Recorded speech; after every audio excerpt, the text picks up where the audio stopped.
அன்பான தேவனுடைய பிள்ளைகளே, இன்று இந்த செய்தியை கேட்கிற உங்களில் பலர் ஒரு கேள்வியோடு இருக்கலாம். என் கண்ணீரை தேவன் பார்க்கவில்லையா? என் வேதனையை அவர் அறியவில்லையா?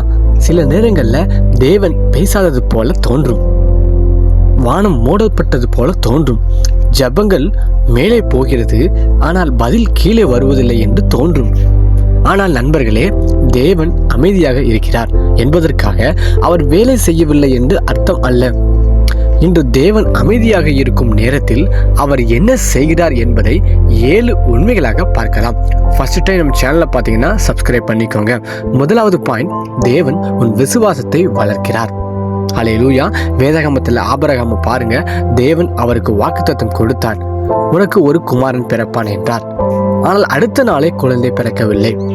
அடுத்த மாதமும் அல்ல, அடுத்த வருடமும் அல்ல, 25 வருடங்கள் காத்திருக்க வேண்டியது. ஏனென்றால் தேவன் சூழ்நிலையை மட்டும் கொடுக்கவில்லை, ஆபிரகாமின் விசுவாசத்தையும் உருவாக்கி கொண்டிருந்தார். இன்னைக்கு உங்க வாழ்க்கையிலையும் தேவன் கொடுக்காததற்கு காரணம் உங்கள் விசுவாசத்தை, உங்க வாழ்க்கையை பக்குவப்படுத்தி கொண்டிருக்கலாம். ரோமர் 4வது அதிகாரம் 20வது வசனம், அவர் அவிசுவாசமாய் சந்தேகப்படாமல் விசுவாசத்தில் பலப்பட்டார். இன்னைக்கு நம்ம விசுவாசத்துல எப்படி பலப்பட்டு கொண்டிருக்கிறோம் என்பதை யோசித்து பாருங்கள். ஹல்லேலூயா. இன்று நீ காத்திருக்கிறாய் என்றால் தேவன் உன்னை மறக்கவில்லை, உங்க விசுவாசத்தை அவர் பலப்படுத்துகிறார். ஹல்லேலூயா, ஹல்லேலூயா. 2வது பாயிண்ட், தேவன் உங்களை அடுத்த ஆசீர்வாதத்துக்கு தயார்படுத்துகிறார். யோசேப்பு ஒரு நாள் எகிப்தின் பிரதம மந்திரியாக ஆனாங்க. ஆனால் அதற்கு முன் என்ன நடந்தது? கிணற்றில தள்ளப்பட்டாங்க, அடிமையாக விற்கப்பட்டாங்க, சிறையில அடைக்கப்பட்டாங்க, பல வருடங்கள் இருள இருந்தாங்க. அப்பொழுது யோசேப்பு நினைத்திருக்கலாம், தேவனே என்னை மறந்து விட்டீங்களா? ஆனால் உண்மை என்ன? தேவன் அரண்மனைக்காக அவரை தயார்படுத்தி கொண்டிருந்தார். ஹல்லேலூயா. இன்று நீங்க இருக்க இடமும் இப்படி இருக்கலாம். ஹல்லேலூயா. ஆனால் தேவன் உங்களை அடுத்த நிலைக்கு தயார் செய்து கொண்டிருக்கிறார் என்பதை மறந்துடாதீங்க. ஹல்லேலூயா. சோர்ந்து போகாதீங்க. ஹல்லேலூயா.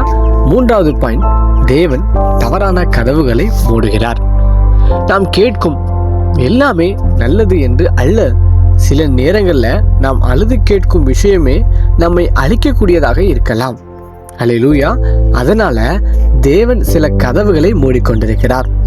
அப்பொழுது நமக்கு வழி இருக்கத்தான் செய்யும், ஆனால் பின்னர் தான் புரியும், அந்த கதவு திறந்திருந்தால் என் வாழ்க்கை என்ன ஆயிருக்கும் என்று. ஹல்லேலூயா. இன்று மூடப்பட்ட கதவுக்காக அழாதீர்கள், தேவன் இன்னும் நல்ல கதவை வைத்திருக்கிறார் என்பதை நினைத்துக் கொள்ளுங்கள்.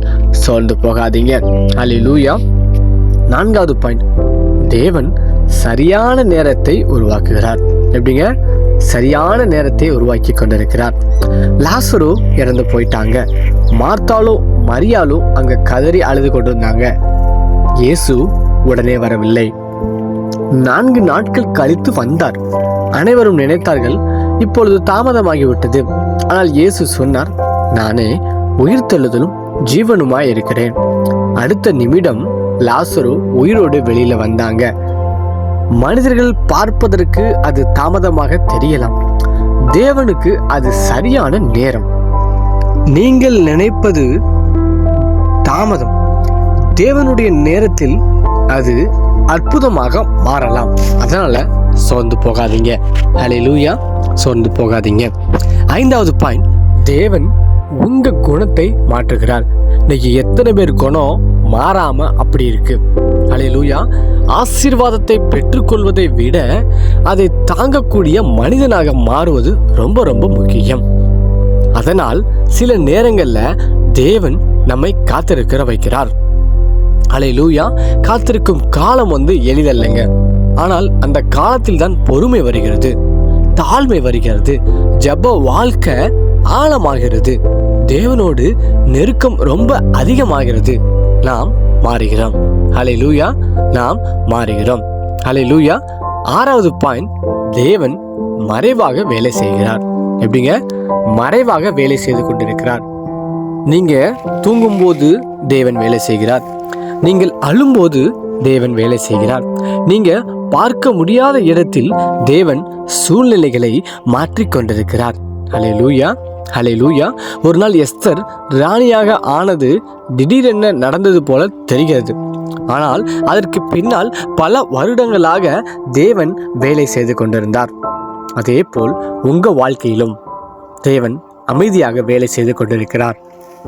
ஹல்லேலூயா, ஹல்லேலூயா. சொர்ந்து போகாதீங்க அன்பானவர்களே. ஹல்லேலூயா. கடைசி பாயிண்ட், தேவன் பெரிய சாட்சிக்காக காத்திருக்கிறார். ஹல்லேலூயா. சில நேரங்களில் தேவன் உடனே பதில் கொடுக்க மாட்டார். ஏனென்றால் அவர் கொடுக்க போகும் பதில் மிக பெரியதாக இருக்கும். ஹல்லேலூயா, ஹல்லேலூயா. ஏனென்றால் ஒரு நாள் நீ திரும்பி பார்க்கும்போது இப்போதுதான் புரிகிறது தேவனே என்று சொல்லப் போகிறாய். ஹல்லேலூயா. அப்போது பதில் கொடுக்காதது சரியானது. ஹல்லேலூயா, ஹல்லேலூயா. நான் கேட்டதை விட சிறந்ததை தந்தீரையா என்று சொல்வீங்க. ஹல்லேலூயா, ஹல்லேலூயா. அதனால் நீங்கள் சொந்து போகாதீங்க அன்பானவர்களே. ஸ்தோத்திரம். தேவன் பெரிய சாட்சியாக உங்களுடைய வாழ்க்கையை மாற்றப் போகிறார்.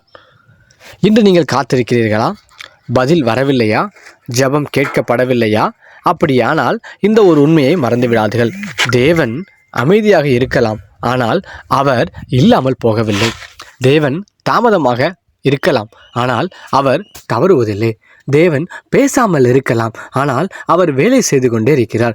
இன்று உங்கள் வாழ்க்கையில் எந்த பிரச்சனைகள் இருந்தாலும் ஒரு முறை கண்களை மூடி சொல்லுங்கள், ஆண்டவரே எனக்கு புரியவில்லை, ஆனால் நான் உம்மை நம்புகிறேன்.